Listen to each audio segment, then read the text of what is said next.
नमस्ते विद्यार्थी मित्रों, आज हम हिंदी की 11वीं कक्षा का दूसरा पाठ सीखेंगे। पाठ का नाम है बापू की कुटिया में। लेखक का नाम है राम वृक्ष बेनीपुरी। पाठ का प्रकार है रेखा चित्र। मेरे ख्याल से आप लोग जानते होंगे बापू के बारे में कि बापू क्या थे, उनका पूरा चरित्र, जीवन चरित्र आप जानते होंगे। बापू यानी कि गांधी जी, जो हमारे गुजरात के थे और पोरबंदर में उसका जन्म हुआ था। आज हम उसके बारे में पाठ सीखेंगे। पहला हम राम वृक्ष बेनीपुरी का परिचय जानेंगे। पाठ 2, बापू की कुटिया में। राम वृक्ष बेनीपुरी।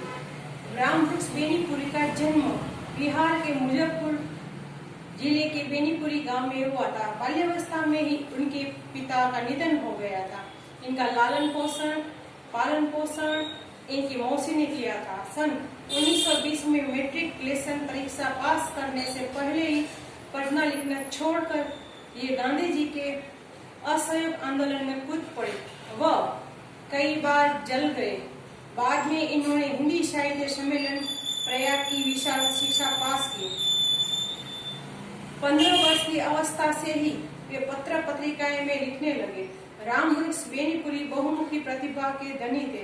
उन्होंने नाटक, उपन्यास, कहानी, ललित निबंध, रेखाचित्र, संस्मरण आदि अनेक गद्य विधाओं में रचनाएं की। साहित्य के क्षेत्र में उनका प्रवेश पत्रकारिता के माध्यम से हुआ। तरुण भारत, किसान मित्र, बालक, जनता आदि साप्ताहिक पत्रिकाओं का संपादन किया। माटी की मूर्तें और लाल तारे उनके रेखाचित्र के संग्रह है। अब हम पाठ का सारांश सुनेंगे। प्रस्तुत पाठ बापू की कुटिया में लेखक को गांधी जी के जीवन काल में प्रेरणा से न मिल पाने का रंज है, तो दूसरी ओर उनकी अनुपस्थिति में कुटिया की हर वस्तु को आत्मसात करने का सुअवसर प्राप्त करने अपने आप को भाग्यशाली मानते हैं। लेखक बापू से इतने प्रभावित थे कि उनके न रहने पर बापू की वस्तुओं के साहचर्य से वे उन्हें अपने आसपास महसूस करते हैं। अब हम पाठ सीखेंगे। बापू यानी हमारे राष्ट्र पिता। बापू यहाँ तुम्हारी इस कुटिया में तुम्हारे पायदा में बैठकर ये कुछ पंक्तियां लिख रहा हूँ। कैसे बापू તમારી કુટિયા એટલે તમારા નાના ઝૂંપડામાં નાના ઘરની અંદર બેસી અને હું લખી રહ્યો છું। પાયતાન એટલે કે ખાટલા જેવું હોય એના પર આપણે બેસીને લખી શકીએ। जब तक तुम वहां थे मैं नहीं आया, यह मेरा दुर्भाग्य था या सौभाग्य। જ્યાં સુધી તમે અહીં હતા ત્યારે હું આવ્યો નહીં। હવે મારું સૌભાગ્ય છે કે દુર્ભાગ્ય એ મને ખબર न होती।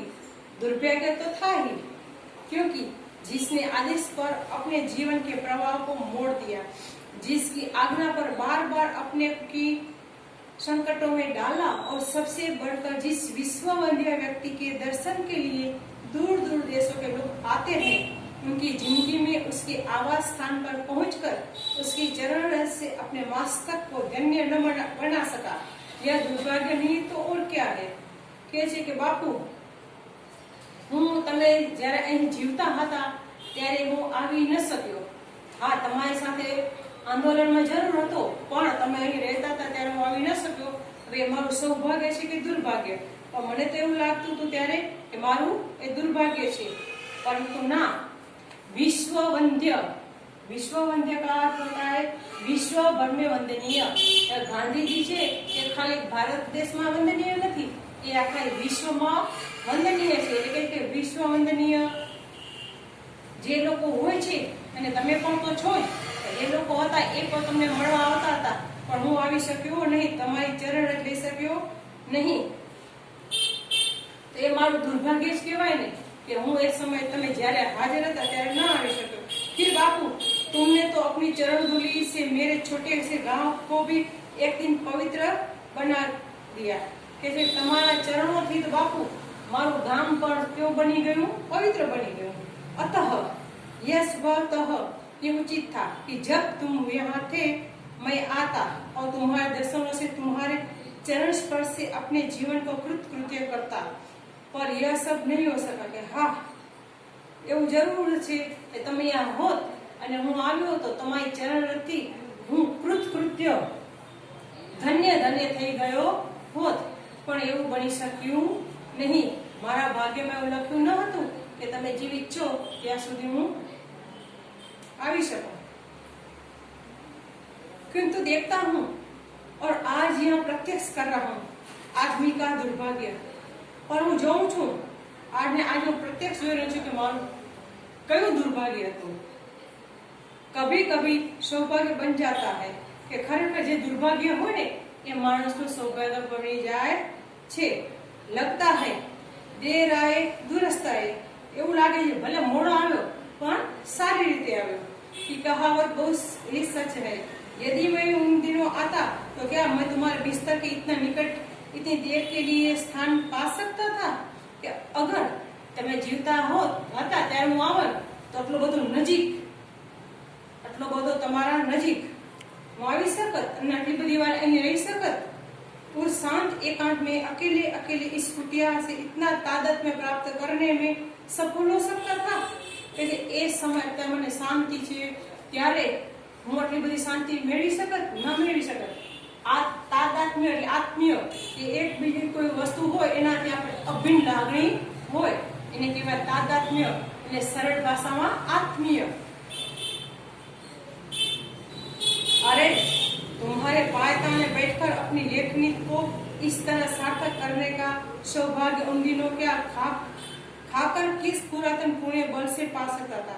અને હા તમારા બધાને સરસ મજાના ખાટલા ઉપર બેસી અને હું ત્યારે જે લખું છું તો એ સમય મને મારું ભાગ્ય ન હતું કે હું આવું સરસ કામ કરી શકત, બેસી શકત, એને કાંઈ પણ જે કરવું હોય એ કરી શકે, લખી શકત, શાંતિથી મળી શકે એ બધું।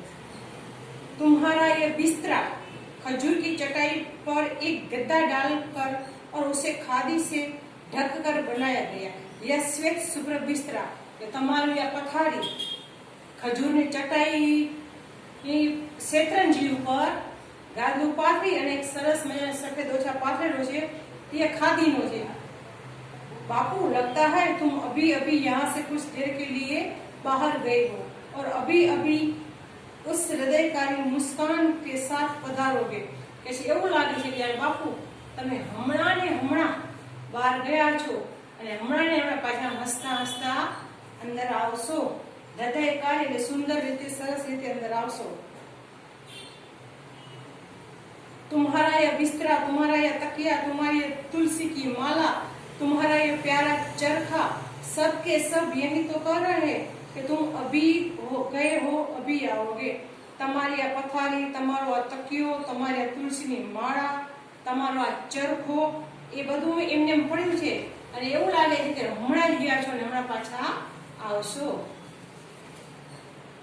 किंतु नहीं, इस कुटिया के दाहिने द्वार के निकट जो यह गड़ी और खड़ाऊ की जोड़ी है यह कहती है, अरे तुम किस भ्रम में हो बापू, क्या हमें छोड़कर कभी बाहर निकले थे? वह बाहर कहीं नहीं गए तो क्या बापू यही है? कहाँ है बताओ ओ बिस्तरे, हमारे सारे राष्ट्र के बापू कहाँ है? कैसे ना। અને જ્યારે હું કુટિયાની જમણી બાજુ જોઉં છું તો ત્યાં તમારે ચપ્પલ ખડાવ એટલે જે લાકડાની બનેલી હોય ને એને કહેવાય ખડાવ, એ ખડાવ પડેલી છે અને એમ કહે છે કે તમે કેવા ભ્રમમાં છો કે બાપુ કઈ આપણે છોડીને બહાર ગયા નથી કે, તો તમે મને બતાવો એ વિસ્તાર એ પથારી કે અમારા રાષ્ટ્રના અમારા ભારત દેશના બાપુ ક્યાં છે। बिस्तरा नहीं बोलता किंतु खुली अलमारी पर रखे बापू के तीनों बंदर तो इशारे से कह रहे, आंख बंद करो, जबान बंद करो, कान बंद करो, अपने को आत्मस्थ करो, फिर देखोगे बापू यही है। कैसे बिस्तरा पथारी तो क्या बोलती नहीं પણ જે અલમારી એટલે કબાટ, એ કબાટ જે ખુલ્લો હતો બાપુનો એમાં 3 વાંદરા બેઠેલા હતા। એ 3 વાંદરા શું કહે છે કે આંખ બંધ કરો તમારું મોઢું બંધ કરો અને કાન બંધ કરો અને તમે પોતાના હૃદયની અંદર જુઓ તો બાપુ તેમાં જ છે। और सचमुच पा रहा हूँ बापू, तुम कहाँ गए नहीं, यही हो, इसी बिस्तरे पर उस तकिए के सहारे बैठे हो। हाँ हाँ, इस शांत एकांत में मैं इस सारी कुटिया को बापू मैं पा रहा हूँ કે સાચે તમે ક્યાં ગયા નથી। હું આખી આ કુટિયાને આખા ઘરને હું તમારામાં अनुभवी रहो छू। देखिए वह अपने बिस्तर पर बैठे बापू अपने यरवदा चक्र को घुमा रहे हैं। अभी कुछ देर पहले उन्होंने सामने रखे कलमदान से कलम निकालकर कुछ लिखा है कि जुओ जुओ बापू छे ए पोतानो चरखो हलावी अने रूनी पूणेथी तकली करे छे। એટલે ચરખો હલાવે માં રૂ નાખે અને જે દોરા બનાવી એને કાંતીએ ને એ પછી કે છે એની કલમદાન। બોલ પેન ને પેન રાખવાનું જે વસ્તુ હોય એને કહેવાય કલમદાન। એ કલમદાન ની અંદર કલમ काटी અને કાંઈક લખતા હોય એવો એને આભાસ થાય છે। और अब जरा हट जाए थके मंदी बापू हाथ में तुलसी की माला ली अपने सामने की दीवार में मिट्टी की उबाड़ से बनाए 2 नारियल के वृक्षों के बीच घेर से लिखी ओम को निर्विमय दृष्टि से निहार रहे और ओम के ऊपर क्या है हे राम के छे के बापू जुए छे तो એને ओम અને હે રામ લખેલું હોય છે। हे राम आहा, कल्पना लोक से उठकर मैं किस कठोर चट्टान पर पटक दिया गया। हे राम इन शब्दों ने कहा नहीं बापू अब हमारे बीच नहीं है, वह हमसे कब से छिन दिए गए। उस दिन जब होलियों के दिन भयानक धड़ाकों के बीच दुनिया ने अंतिम बार उनके मुख से हे राम सुना था। હવે શું કહે છે કે ના એ આપણામાંથી હાલ્યા ગયા નથી, પણ હા જે વ્યક્તિ એને માર્યા એને જો બાપુની ના ગુણનું ખ્યાલ હોત તો એ મારી શકત नहीं।